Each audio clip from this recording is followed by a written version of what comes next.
peut pas mieux que ça, alléluia. Alléluia. On ne peut pas comparer notre acclamation à ce qu'il a fait pour nous. Alléluia.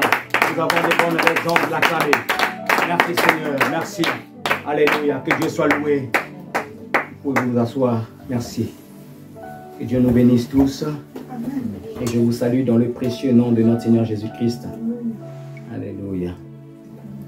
C'est un privilège de s'assembler, de se réunir lorsqu'on est enfant de Dieu. Amen. La Bible dit dans les Actes des Apôtres, chapitre 2, verset 42, par là, que les premiers disciples persévéraient dans l'enseignement des apôtres. Communion fraternelle. Lorsqu'on parle de persévérance, ça veut dire que c'était un effort. Ce n'était pas facile. Se lever chez soi le matin et de venir, frères et sœurs, ce n'est pas une chose facile. Car le diable combat cela. Mais nous bénissons Dieu parce qu'il a permis que nous puissions être là. Que nous soyons des privilégiés ce matin. Bien-aimés, de prendre part à ces genres de moments. Que Dieu vous bénisse. Amen. Alléluia. Donc avant que nous puissions passer au thème de notre message de ce matin, je m'aimerais m'acquitter d'un devoir. Je vais honorer un grand frère qui est là, qui est venu nous visiter, le pasteur Médard, que nous avons déjà vu ici. Est-ce que nous pouvons acclamer le Seigneur pour sa vie, ainsi que pour son épouse? Alléluia. Gloire au Seigneur. Alors donc je vous invite à prendre nos Bibles dans le livre de Matthieu chapitre 5. Nous allons lire 3 portions des Écritures ce matin. Matthieu chapitre 5, verset 16. Et Jean chapitre 8, verset 12. Et ensuite nous prendrons 1 Jean chapitre 1, verset 5 à 6. Matthieu chapitre 5, verset 16. Il est écrit que votre lumière luise ainsi devant les hommes, afin qu'ils voient vos bonnes œuvres et qu'ils glorifient votre Père qui est dans les cieux. Que votre lumière luise ainsi devant les hommes, afin qu'ils voient vos bonnes œuvres et qu'ils glorifient votre Père qui est dans les cieux. Jean chapitre 8, verset 12. Il est écrit, Jésus parla de nouveau et dit, je suis la lumière du monde. Celui qui me suit ne marchera pas dans les ténèbres, mais il aura la lumière de la vie. Et enfin, on prend 1 Jean chapitre 1, verset 5 à 6. 1 Jean chapitre 1, verset 5 à 6. J'ai lu la parole du Seigneur. Voici le message que nous avons entendu de lui et que nous vous annonçons. L'apôtre Jean qui parle. Dieu est lumière. Il n'y a point en lui de ténèbres. Verset 6. Si nous disons que nous sommes en communion avec lui et que nous marchons dans les ténèbres, nous mentons et nous ne pratiquons pas la vérité. Le thème que j'ai pris pour ce matin s'intitule « Garde ta lumière allumée ». Est-ce que quelqu'un peut m'aider à dire « Garde ta lumière allumée ». Garde ta lumière allumée, un peu plus fort que ça. Oh, merci. Alléluia. Garde ta lumière allumée, c'est le thème que nous allons partager ce matin. Mais avant de rentrer dans le vif de notre sujet, il y a 3 vérités importantes que j'aimerais nous partager. La première vérité, j'aimerais dire à quelqu'un ce matin que c'est très bien de devenir chrétien. C'est très bien de devenir un enfant de Dieu. Mais garder sa lumière allumée jusqu'au retour de Christ est ce que Dieu attend de nous. Première vérité. C'est très bien, je suis un enfant de Dieu. Mais garder sa lumière allumée jusqu'au retour de Christ est mieux, car c'est ce que Dieu attend de nous. La deuxième vérité, j'aimerais aussi dire à quelqu'un que avoir un titre de serviteur de Dieu, ancien, pasteur, docteur, évangéliste, tout ce que vous voulez, c'est bien. Mais garder sa lumière allumée est mieux, car aucun titre ne peut nous sauver lorsque Christ reviendra. Alléluia. Troisième vérité, j'aimerais dire à quelqu'un que il n'y a qu'une seule substance divine qui chasse les ténèbres, elle s'appelle la lumière. Une seule substance divine qui chasse les ténèbres, elle s'appelle la lumière. Et par là, j'aimerais dire à quelqu'un que dans la Bible tout entière, il y a à peu près 184 citations qui parlent de lumière. À peu près 184 citations qui parlent de lumière. Et chaque fois que le mot lumière est utilisé, il est utilisé comme étant une métaphore pour parler soit de la gloire de Dieu, soit du Saint-Esprit, soit de l'intelligence, soit du discernement, soit du Seigneur Jésus-Christ ou soit de Dieu lui-même. Chaque fois que la lumière est utilisée dans la Bible, le mot lumière, c'est utilisé comme métaphore. Ça parle même de la paix, ou parle de la lumière, de la parole de Dieu. La lumière est la première chose, ou encore le premier phénomène que Dieu a appelé à l'existence. Après avoir créé le ciel et la terre, la première chose que Dieu a appelée à l'existence, c'était la lumière. Genèse chapitre 1, verset 2 à 3 nous dit ceci. La terre était informe et vide. Et il y avait les ténèbres sous la surface de l'abîme. Et l'Esprit de Dieu se mouvait au-dessus des eaux. Et Dieu dit, verset 2, verset 3, que la lumière soit, et la lumière fut. Première des choses que Dieu appelle à l'existence, après avoir créé les cieux et la terre, c'était la lumière. Et pourquoi Dieu a appelé la lumière? C'est parce que Dieu avait un plan à accomplir sur la terre. Dieu a appelé la lumière, c'est parce que Dieu avait un projet à accomplir sur la terre. J'aimerais dire aussi à quelqu'un que la terre est une extension du royaume de Dieu. La terre est l'image du Canada et de l'Australie par rapport au roi d'Angleterre, la reine d'Angleterre. Ce sont des monarchies constitutionnelles parlementaires, mais qui est gouvernée par la reine. Le monarque, c'est la reine Élisabeth II. Et donc la terre c'est une extension du royaume de Dieu. Et lorsque Dieu a voulu placer un gouverneur pour gouverner le province terre, mais le problème c'est que la Bible dit la terre était informe et vide. Du mot hébreu tohu-bohu qui veut dire désordre, chaos, confusion. Donc la terre était inexploitable, inhabitable.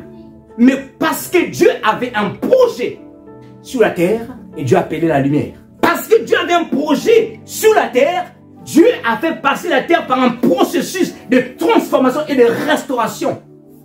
Parce que vous serez d'accord avec moi quand on ne voit pas un ambassadeur dans un pays étranger sans ambassade. Vrai ou faux? On ne peut pas envoyer un ambassadeur dans un pays étranger sans ambassade. Il faut qu'il y ait une ambassade. Et Dieu ne pouvait pas envoyer Adam sur la terre si les conditions de travail n'étaient pas réunies. Donc il fallait que Dieu transforme d'abord la terre en appelant quoi? La lumière. Et la lumière que Dieu a appelée le premier jour n'était pas la lumière du quatrième jour, c'est-à-dire le luminaire. C'était la lumière de sa gloire. Et donc la gloire de Dieu est venue faire quoi? La gloire est venue restaurer la terre. Redonner une forme habitable à la terre afin que le gouverneur Adam vienne s'implanter. Bien-aimé, la même chose que Dieu a fait le premier jour de la création. La même chose. Et c'est ce que Dieu fait avec nous en Jésus-Christ.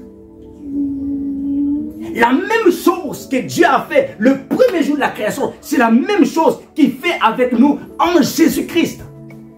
C'est-à-dire que quand quelqu'un n'a pas Dieu, quand quelqu'un n'a pas Christ en lui, ou lorsqu'une personne ne marche pas en conformité avec la parole de Dieu, Dieu ne peut pas l'utiliser ou l'appeler. Dieu appelle des gens qui sont dans sa pépinière de lumière. Dieu appelle des gens qui sont dans son royaume de lumière. Et quand Dieu a besoin d'utiliser une personne ou appeler une personne, lorsqu'il est dans les ténèbres, la première chose que Dieu fait, c'est d'abord de le sortir des ténèbres pour le transporter dans son royaume de lumière. Il doit d'abord le sortir pour qu'il fasse partie des gens qui sont dans sa pépinière. Et à partir de là, Dieu peut l'utiliser puissamment. Si tu veux être un instrument puissant entre les mains de Dieu, tu dois être dans la lumière, dans le royaume de Dieu. Dieu n'appelle pas les gens dans le ténèbre pour qu'ils demeurent dans le ténèbre. Dieu appelle les gens pour qu'ils sortent des ténèbres. C'est pourquoi l'apôtre Paul pouvait dire dans le livre de Colossiens, au chapitre 1, l'apôtre Paul dit ceci, écoutez, au verset 12, Colossiens chapitre 1, verset 12, il dit, rendez grâce à Dieu, au Père, qui nous a rendus capables d'avoir part à l'héritage des saints de la lumière. Il dit, rendez grâce au Père, qui nous a rendus capables d'avoir part à l'héritage des saints de la lumière. L'héritage des saints n'est pas dans les ténèbres. L'héritage des saints se trouve dans la lumière. Et que si nous voulons prendre part à cet héritage, nous devons faire partie des gens qui sont dans la lumière. Et qu'est-ce que c'est cet héritage? L'héritage, ce sont les dons spirituels. la vie éternelle, la bonne santé divine, la protection divine. Si nous voulons prendre part à cet héritage, nous devons entrer dans le pépinière de lumière. L'apôtre Paul rendit grâce au Père qui nous a rendus capables. Mais comment est-ce que Dieu nous a rendus capables? C'est le verset qui suit. Il dit qu'il nous a délivrés de la puissance des ténèbres. Donc Dieu t'a délivré de la puissance des ténèbres pour que tu sois capable d'avoir part à l'héritage qui est dans la lumière. Il nous a délivré de la puissance des ténèbres et il nous a transportés dans le royaume du Fils de son amour. Le royaume du Fils de son amour, c'est le royaume de Jésus-Christ. Donc pour que tu sois au royaume, parmi les gens qui sont dans le royaume de Jésus-Christ, il fallait d'abord que Dieu te délivre de la puissance des ténèbres. La puissance des ténèbres, c'est la puissance de Satan et de ses démons. Alléluia. Donc Dieu t'a délivré de la puissance des démons, la puissance de Satan. Il t'a délivré et il a fait de toi un enfant de la lumière. Et là, quand tu es dans le royaume de lumière, tu peux maintenant prendre part à l'héritage des saints. Garde ta lumière allumée, frères et sœurs. Garde ta lumière allumée. Si tu veux continuer à bénéficier de l'héritage des saints, tu dois garder ta lumière allumée. Il y a des gens qui s'inquiètent, qui se disent, qui se plaignent. Dieu m'a fait des promesses depuis des années. Ces promesses ne s'accomplissent pas. Mais est-ce que tu as gardé ta lumière allumée? Est-ce que tu n'as pas perdu ta lumière par hasard?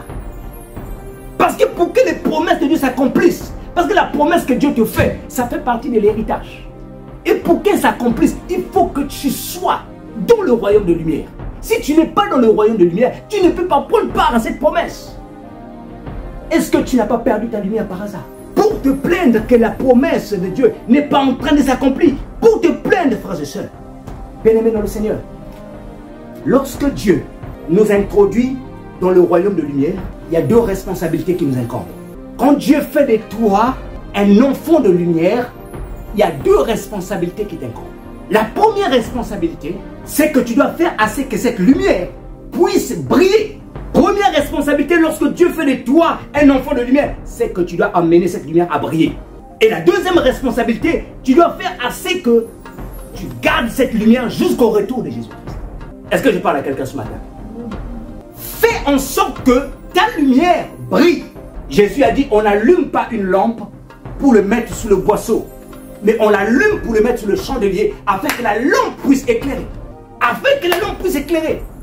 Et lorsque Dieu nous recommande de briller, de faire luire notre lumière, ce n'est pas pour attirer en nous une gloire. Non. C'est pour que la gloire retourne à Dieu. Matthieu chapitre 5 que nous avons lu, verset 16 nous dit ceci. Que votre lumière luise au devant des hommes, afin qu'ils voient vos bonnes œuvres et qu'ils glorifient votre Père qui est dans les cieux. Non pas leur Père, mais notre Père à nous. Donc, la lumière doit briller pour que les gens glorifient ton Dieu qui est dans les cieux. Le mot glorifier veut dire qu'ils respectent ton Dieu, qu'ils honorent ton Dieu, qu'ils s'inclinent devant ton Dieu, ou même qu'ils servent ton Dieu. Ça dit ta lumière a pour qu'un seul but. Qu'un seul but que ta lumière doit briller, c'est emmener les gens à honorer ton Dieu. Ce n'est pas pour ta gloire. Ta lumière doit briller. Les œuvres sont les signes qui montrent que notre lumière est en train de briller. L'indicateur fiable qui montre que telle personne a encore une lumière, c'est lorsqu'il fait des œuvres qui attirent les gens vers Dieu. Alléluia. Il y a des œuvres qui attirent les gens vers nous.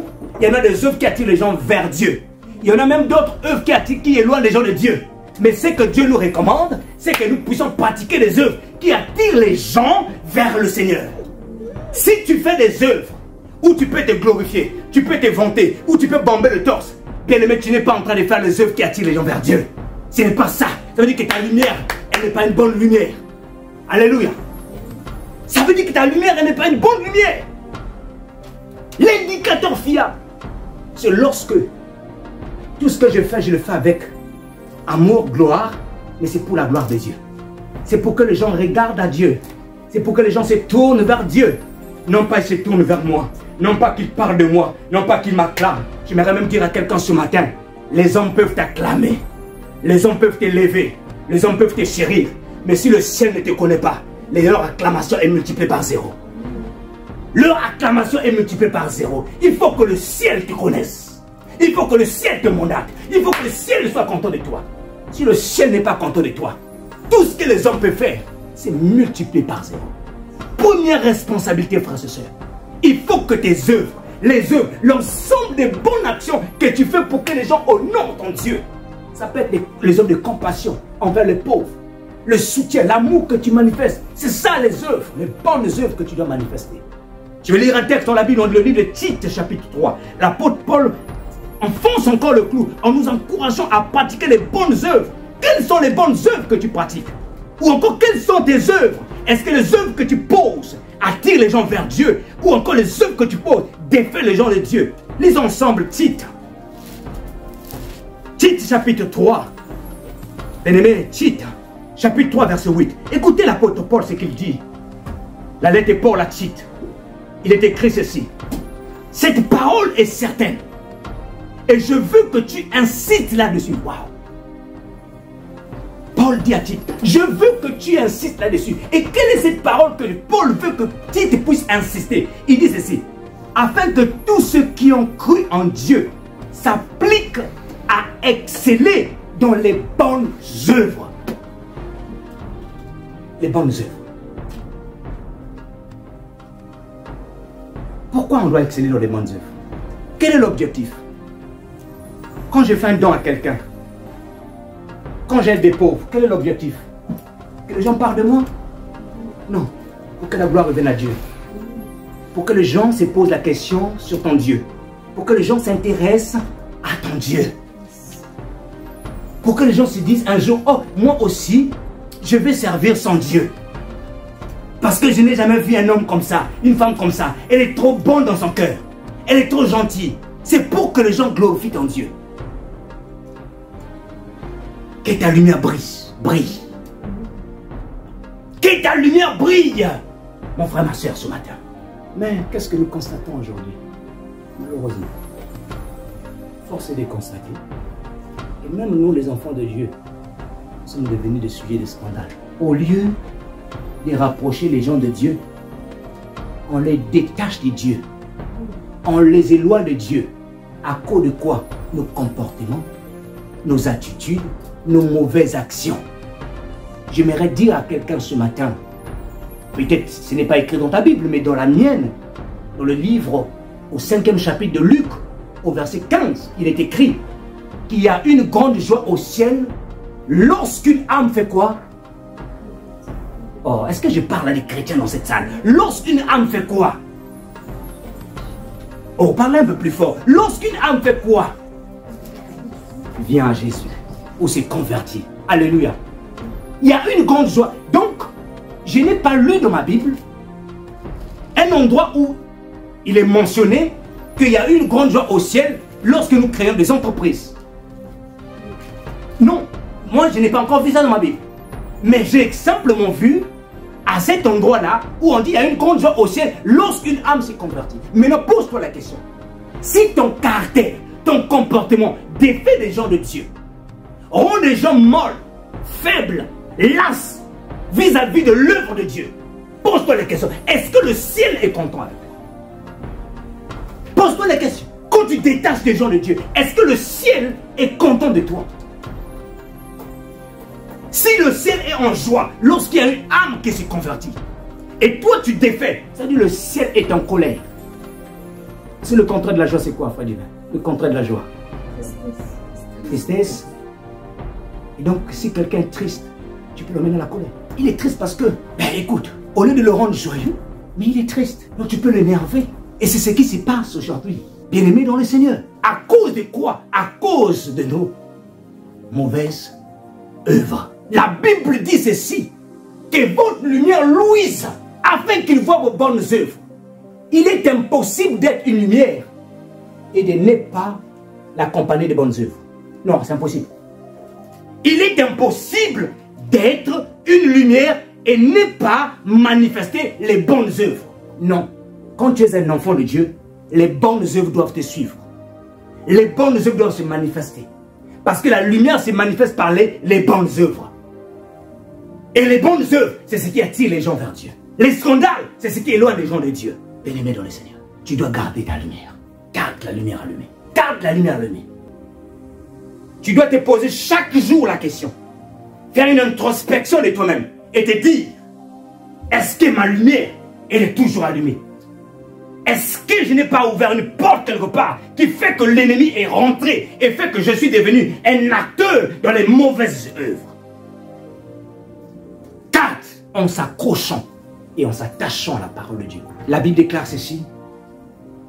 Dans le livre de Jean, chapitre 1, il dit, au commencement était la parole. Je vais directement vers le bas. Il dit, en elle était la vie, dans la parole. Et la vie était la lumière des hommes. La lumière, lui, dans les ténèbres. Et les ténèbres l'ont point reçu. S'accrocher, garder sa lumière, c'est s'accrocher à la parole de Dieu. Et la parole, c'est Jésus-Christ.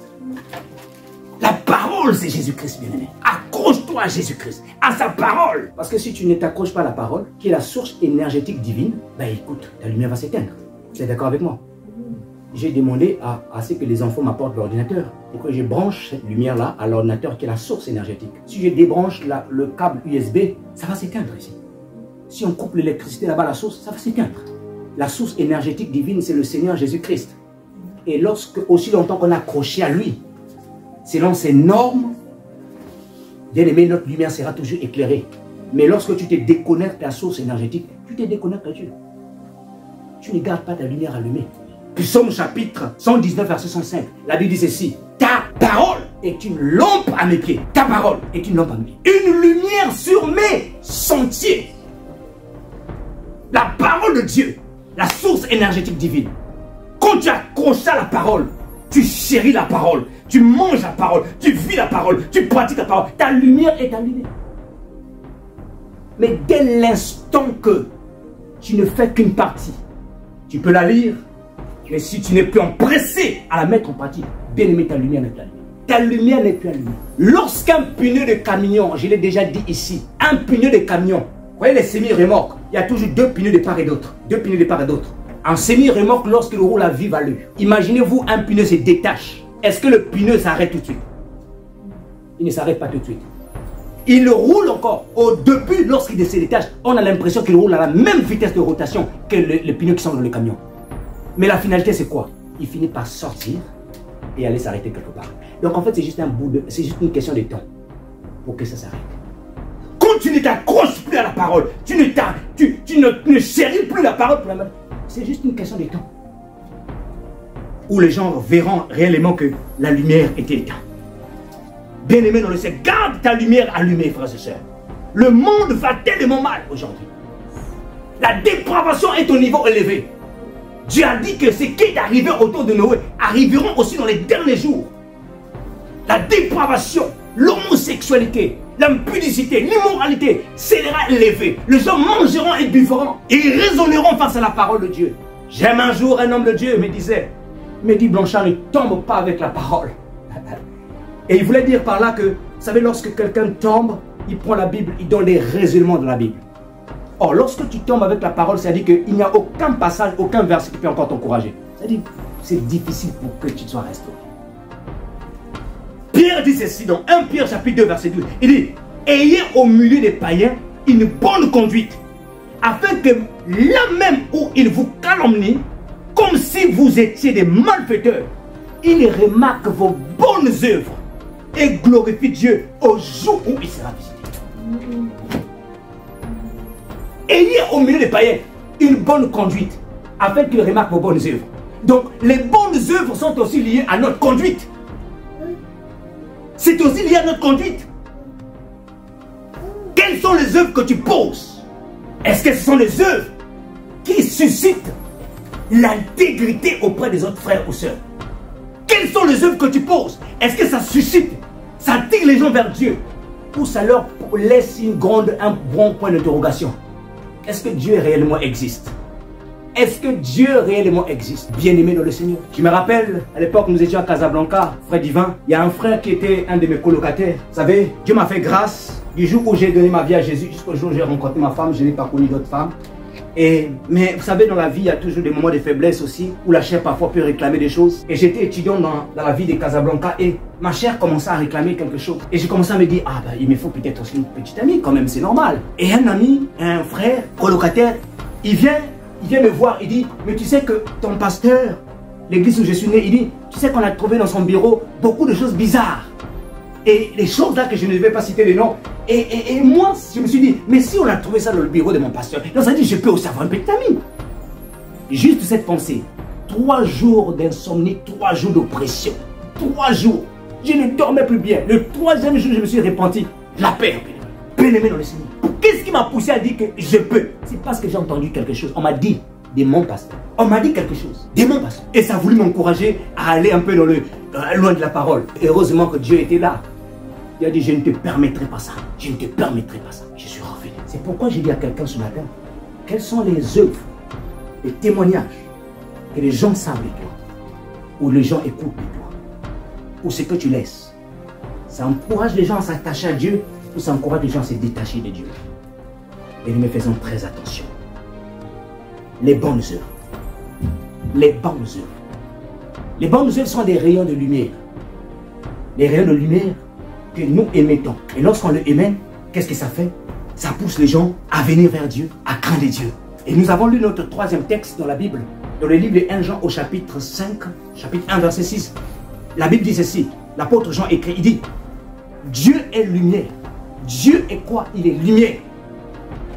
Il n'y a point en lui des ténèbres. Là encore ça va.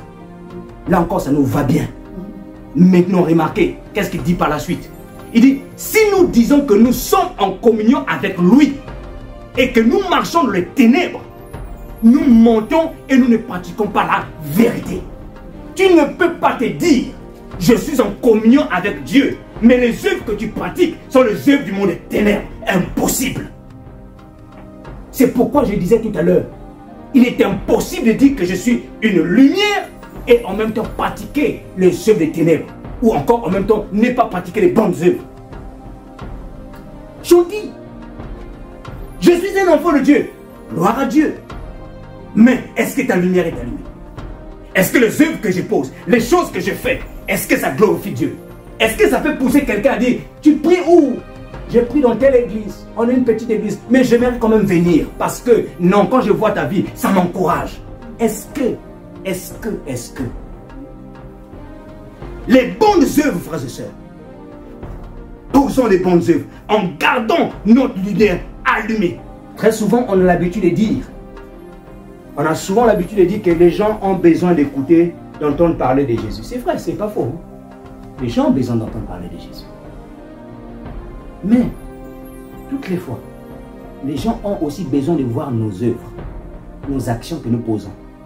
Parce que tu peux ou ne pas prêcher la parole de Dieu. Mais si ta vie, elle est conforme aux Écritures, si tu poses les bonnes œuvres, ta vie personnelle peut être un puissant message. Un puissant message pour la véracité de l'Évangile, pour la confirmation de Dieu.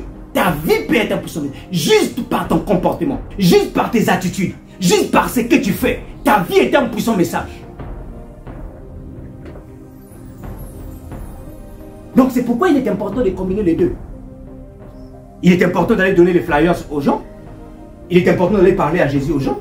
Mais il est aussi important que nos vies suivent avec la parole. Et pourquoi? Parce que il y a certains milieux, je ne donnerai pas un flyer à quelqu'un. Il y a certains milieux, je ne parlerai pas de Jésus. C'est dans les milieux professionnels où on doit être beaucoup plus sage.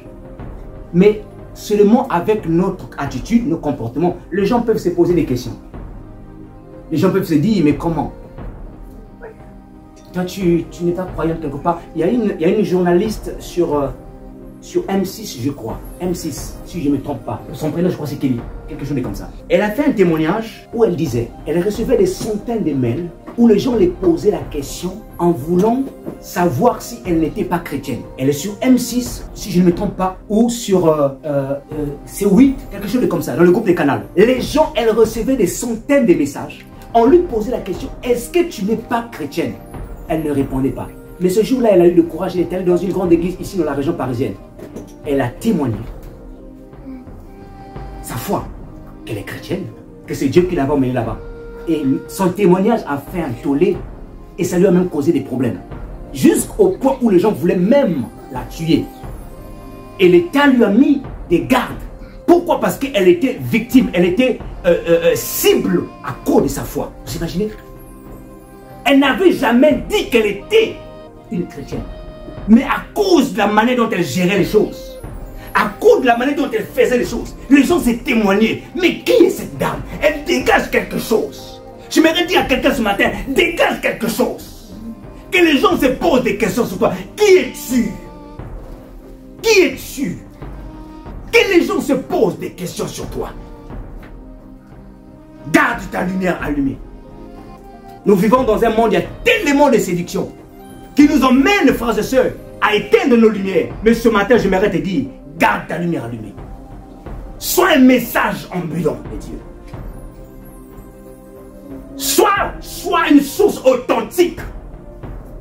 Une personne sur qui va transporter la véracité de la parole de Dieu. Tout autour de toi. Garde ta lumière allumée. Et j'aimerais terminer ce message en vous citant 4 rayons de lumière que tu dois émettre quotidiennement dans ta vie et qui peut pousser les gens à glorifier ton Dieu. 4 rayons de lumière. Le premier rayon de lumière, c'est ce que j'appelle l'honnêteté. L'honnêteté.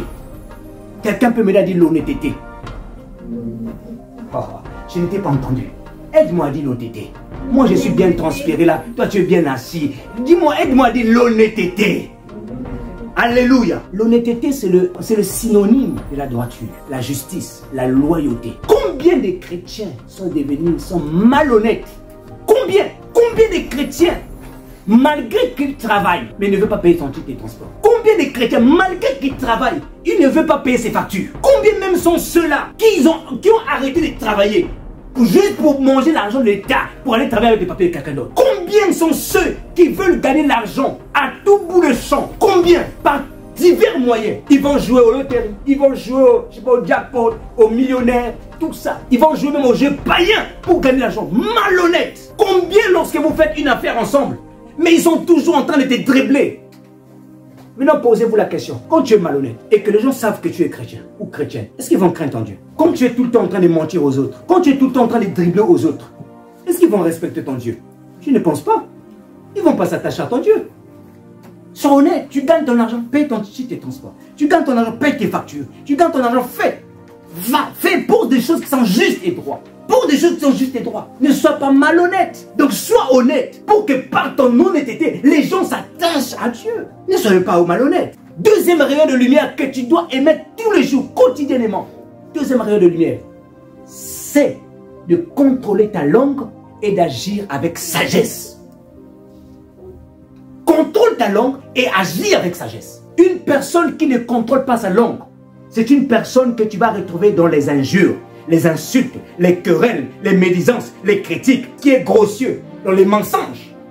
Quand on ne contrôle pas sa langue, c'est l'apôtre Jacques qui parle dans le livre de Jacques, chapitre 1. Vous savez, la langue, c'est c'est l'un des organes de notre corps qui est très difficile à dompter. Très difficile. Écoutez ce que Jacques dit. Jacques 3, verset 5. Verset 5. De même, la langue est un petit membre, mais elle a des grandes prétentions. Voyez comme un petit feu peut embraser une grande forêt. Or, la langue aussi est un feu. Elle est le membre de l'injustice. La langue a sa place parmi nos membres. Elle souille tout le corps et embrasse tout le cours de l'existence, embrassée qu'elle est par la GL. La langue. Un petit membre, mais qui peut faire des dégâts. Un petit membre. Quand tu n'agis pas avec sagesse, ça peut te créer des ennuis toute ta vie. Il y a des gens qui ont attiré des malédictions à cause de la langue sur leur vie. C'est pourquoi j'ai dit, contrôle ta langue et agis avec sagesse. Vous savez, il y a des milieux là où tu vas, il y a certains milieux, on n'ouvre pas la bouche. On n'ouvre pas sa bouche. On reste fermé. Même si tu as la maîtrise du sujet, tu restes bouche fermée. Dès l'instant que tu mets ta langue, c'est fini pour toi. Il y a des combats terribles qui commencent à te suivre. Toute ta vie. Des situations terribles. Et là, toute ta vie commence à faire jeûne, prière, imposition des mains, jeûne, prière, imposition, église sur église, veille de prière sur veille de prière. Parce que tu avais ouvert ta langue quelque part. Agis avec sagesse. Bien aimé, agissons avec sagesse. Agissons avec sagesse. Dans ton travail, si tu n'agis pas avec sagesse avec ton patron, vous savez, moi je suis dans le consulting, ça fait pratiquement 14 ans. Mais j'ai tiré comme expérience dans le milieu consulting, c'est que les gens au milieu duquel, pour ne pas citer, pour ne pas pointer du doigt qui que ce soit, c'est que nous travaillons dans le milieu des gens qui sont hypocrites. Qui peut sourire avec toi, mais qui peut parler mal contre toi. Hypocrite. Donc, même dans le milieu professionnel, tu agis avec sagesse. Sois professionnel, reste professionnel. La manière dont tu rigoles avec quelqu'un de ta famille ne l'emmène pas au travail. Parce que la même personne, parfois, avec qui tu rigoles, c'est la même personne qui va aller dire à son chef, ah, elle a fait ça. Vous savez, quand les situations arrivent pour protéger son poste, quelqu'un peut te livrer pour protéger son poste. C'est pourquoi contrôle ta langue, c'est que tu dis. Il y a des choses qui ne se disent pas. Et agis avec sagesse. Agis avec sagesse. Troisième rayon de lumière que tu dois émettre tout le temps, bien-aimé, c'est la solidarité envers ceux qui sont faibles, la solidarité envers ceux qui sont pauvres, la solidarité envers ceux qui ont des difficultés. Et c'est un des piliers du ministère que nous sommes en train de faire, nous sommes en train de bâtir. Un des piliers. Et je dirais même que c'est l'un des piliers de l'église primitive. Ils allaient vers les pauvres, ils soutenaient les pauvres.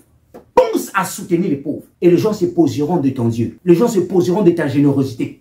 Qui tu es? Tu es qui en fait? Tu es qui? Je me rappelle lorsqu'on allait faire le partage des pains à la gare du Nord. Il y a quelqu'un qui est venu me dire, vous êtes qui? Vous êtes qui? Une église chrétienne, évangélique, un autochtone de ce pays. Donc à chaque fois que tu poseras des bonnes œuvres, tu soutiendras, les gens se poseront des questions. Les gens se poseront des questions. Jacques chapitre 1 verset 27. Il est écrit, la religion pure et sans tache devant Dieu le Père, consiste à visiter les orphelins et les veuves dans leur affliction et à garder les souillures du monde. Visite les veuves. Visite les personnes qui sont en difficulté. Visite. Fais du bien aux gens. Et lorsque tu fais du bien, ne cherche pas à ce que les gens sachent, tout le monde sache que tu as fait du bien. C'est que la main gauche a donné que la main droite ne connaisse pas. N'attire pas les regards. Nous avons vu tout à l'heure. Ne cherche pas à attirer la gloire sur toi. Cherche à ce que tout ce que tu fais, c'est pour la gloire de Dieu. Alléluia. Et quatrième et dernier rayon de lumière que tu dois émettre tous les jours, c'est être modeste. La modestie, c'est le contraire de l'orgueil et de la vanité. Les orgueilleux et des gens qui sont vanités, ils aiment attirer la gloire. Ils aiment se faire remarquer dans tout ce qu'ils font. Ils aiment se faire remarquer. Sois modeste. Modeste. Sois simple, frères et sœurs dans le Seigneur.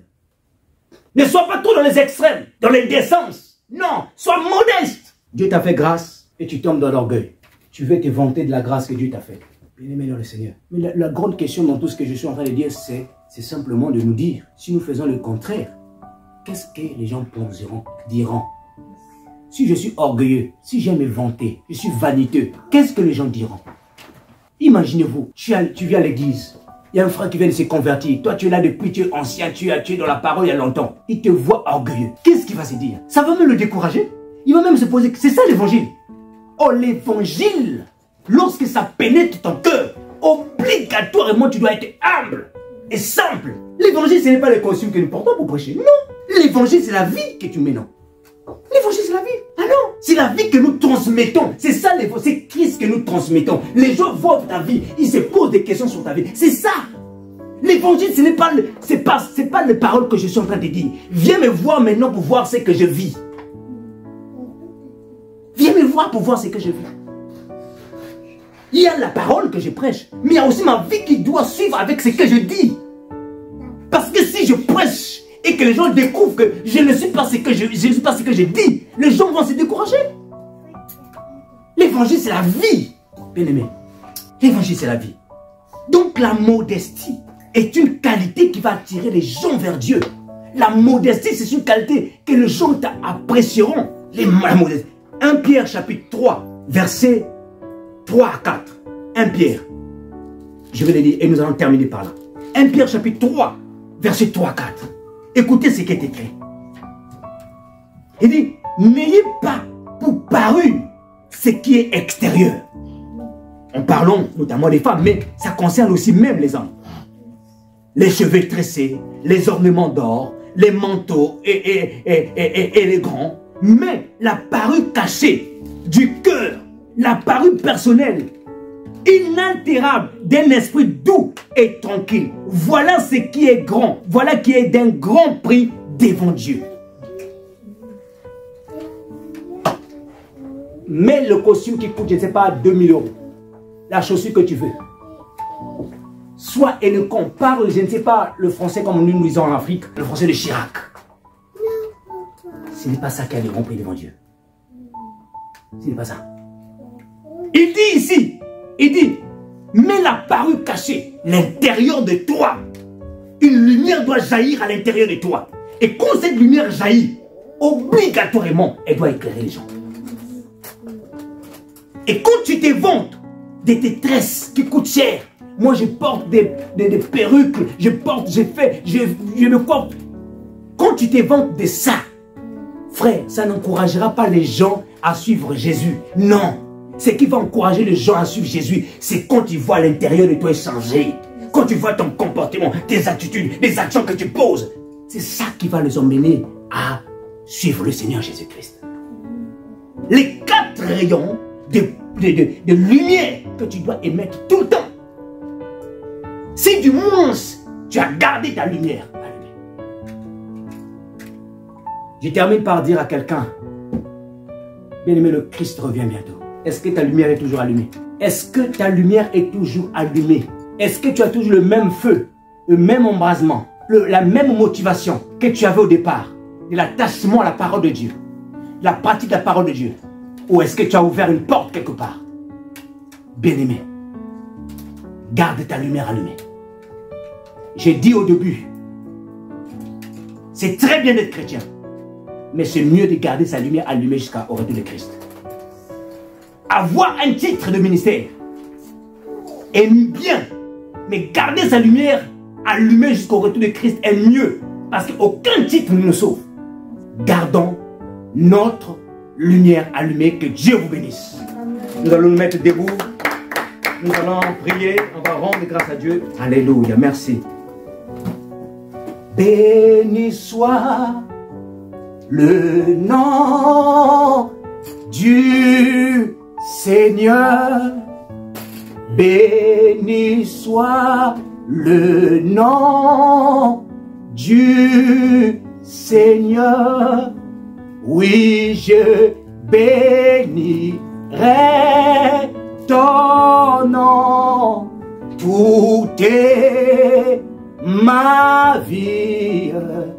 Béni soit le nom du Seigneur. Oui, béni soit le nom du Seigneur. Oui, béni soit le nom du Seigneur. Oui, je bénirai ton nom toute ma vie. Béni soit le nom du Seigneur. Un seul sujet de prière ce matin. Nous allons demander l'aide à Dieu de nous aider. Aider à garder notre lumière allumée. Aider à garder notre lumière allumée. Bien-aimé, élève ta voix, commence à prier. Si tu te reconnais avoir ouvert les portes et que peut-être ta lumière est éteinte, dis à Dieu de te restaurer ce matin. Dis à Dieu de te restaurer ce matin. J'étais en train de lutter entre 2 messages.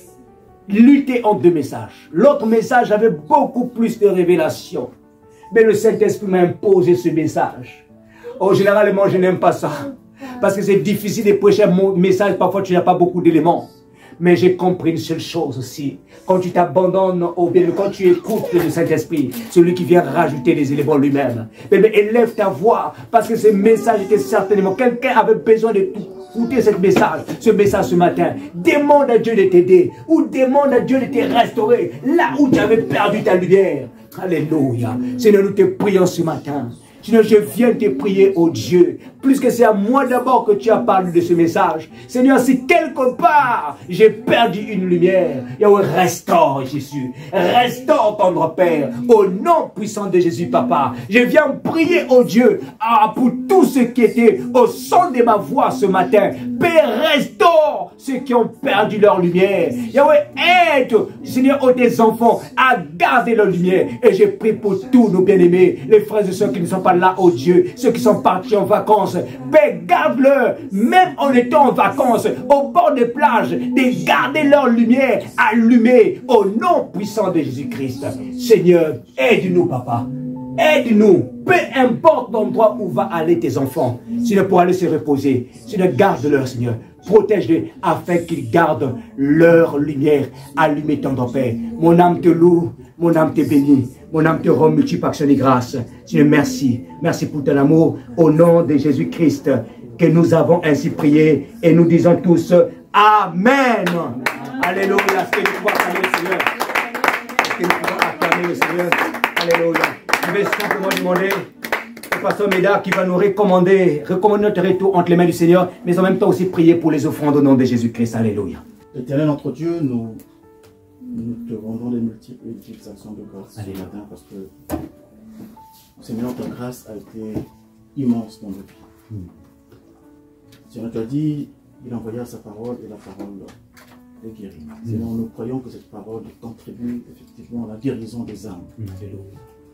Seigneur, lors de nos appels, Seigneur notre Dieu, tu nous as préparé des œuvres que nous devons pratiquer. Seigneur, aide-nous à effectivement à entrer en possession de cette dimension, que nous comprenons, Seigneur notre Dieu, les œuvres que tu as préparées pour nous, afin que nous puissions les pratiquer. Et que le Saint-Esprit, Seigneur, ce matin, puisse faire ce travail de la prise de conscience, Seigneur notre Dieu, afin que nous puissions être des modèles, Seigneur notre Dieu, que nous puissions être, comme tu viens de nous le dire, des messages, Seigneur notre Dieu, pas seulement des messagers, Seigneur. Que ta grâce, Seigneur notre Dieu, oui, ta grâce, demeure, Seigneur notre Dieu, sur chacun d'entre nous. Accompagne-nous, Seigneur notre Dieu, dans nos demeures respectives, telles que nous sommes, telles que tu nous as ramenés ici, Seigneur, pour écouter ta parole. Et que nous soyons façonnés effectivement par ta parole, Seigneur notre Dieu, que nous soyons vraiment, Seigneur notre Dieu, l'émanation de ta parole. Et que nous vivons, Seigneur notre Dieu, la lumière dans nos vies. Et que nous soyons, comme ce que la Bible dit, que vous êtes la lumière du monde, c'est notre Dieu, que nous soyons ceux qui accompagnent, c'est notre Dieu, cela. Et qui véhiculent cela, effectivement, c'est notre Dieu, afin que les ténèbres puissent chaque fois s'éloigner de nous, c'est notre Dieu. Ta parole dit que ta parole est une lampe, c'est notre Dieu, qui éclaire nos vies et qui aussi éclaire nos sentiers, Seigneur. Et que nous puissions être de cela, c'est notre Dieu, que nos sentiers soient éclairés, c'est notre Dieu, et que ce qui sortira de nos bouches soit véritablement la lumière, qui est la parole. Merci, c'est notre Dieu, pour ce message que tu nous as donné, par ta grâce. Nous nous soumettons, c'est notre Dieu, nous nous rabaissons, c'est notre Dieu, et nous levons nos mains vers toi, afin de dire, Seigneur, fais que ce message, c'est notre Dieu, soit notre partage, et que ce message produise en nous, c'est notre Dieu, les fruits que tu veux qu'il produise. Que la gloire te revienne, Seigneur, nous bénissons, c'est notre Dieu, les offrandes, et que tu puisses toucher chacun d'entre nous, afin que nous puissions être ceux-là des donateurs, c'est notre Dieu, parce que tu as mis entre nos mains, Seigneur, ce dont que tu as besoin. Seigneur, quand tu as appelé les enfants d'Israël de quitter l'Égypte, tu as fait qu'ils puissent trouver grâce aux yeux des Égyptiens, c'est notre Dieu. Ils ont déplacé les Égyptiens afin que ces offrandes soient utilisées pour la construction du tabernacle. Seigneur, fais cela aussi en nous.